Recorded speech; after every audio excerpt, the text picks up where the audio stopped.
Hey everyone, and welcome. Today, we're diving into one of the most nerve-wracking situations you can face at work. You know, the one where a whole project depends on a single teammate, but what they're doing is a total mystery, a complete black box. We're going to figure out how to get the information you need without setting off any alarms. You've been there, right? That pit in your stomach when your part of the project is completely stalled, waiting on someone else, but you have absolutely no idea if they're on track, behind, or even working on it? That feeling? It's not just stress. It's a huge flashing red light for the entire project. So, here's our game plan. First, we'll talk about why this situation creates so much anxiety. Then we'll jump into a really great story that shows how to handle it. After that, we'll break down specific playbooks, one for if you're the manager and one for if you're a peer. And we'll wrap it all up with the one thing that makes it all possible: psychological safety. Let's get right to the heart of the problem. When one person's work is a mystery, it basically creates a giant bottleneck. Everything and everyone downstream gets stuck. Timelines start to look like a joke, and the stress level for the whole team just skyrockets. The stakes get incredibly high really fast. Okay, enough theory. Let's see how this plays out in the real world with a story. Let me introduce you to the team working on something called Project Frisia. So, Project Frisia is this super cool, next-gen smart earphone. The secret sauce is a powerful AI algorithm that can tell if you're on a noisy train or in a quiet office and adjusts the sound for you automatically. Pretty neat, right? Well, the engineer in charge of that secret sauce is a guy named Ken. And here's where the trouble starts. This is Liam, the project integrator. You can just feel the pressure building on him. His job is to test how all the pieces fit together, but he can't do a single thing until he gets Ken's algorithm. And since the algorithm is confidential, he has no clue what's going on. The entire project is at a standstill, all resting on Ken. Now, enter Maya. She's the user testing lead, and she sees the massive risk this is creating for everyone. She decides she has to be the one to talk to Ken. But she knows she has to tread really carefully here.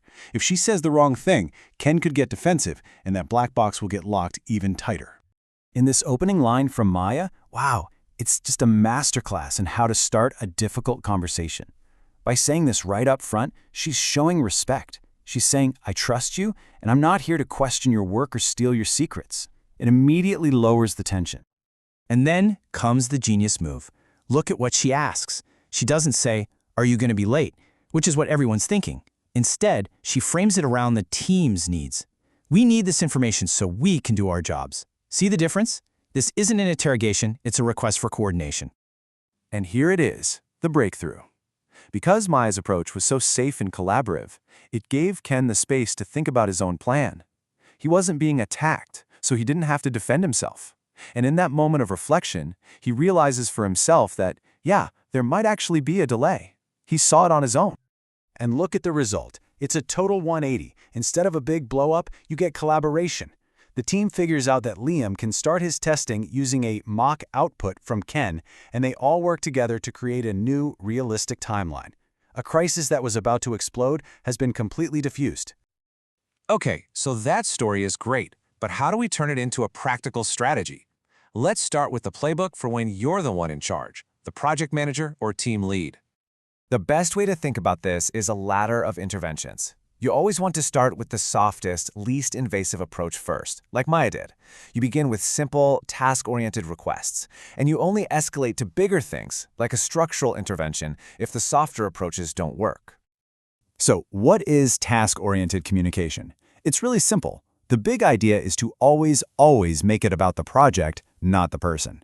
The conversation changes from "I'm checking up on you" to "the project needs this specific thing by this date to stay healthy." That simple shift takes all the personal pressure off and keeps everyone focused on the same goal.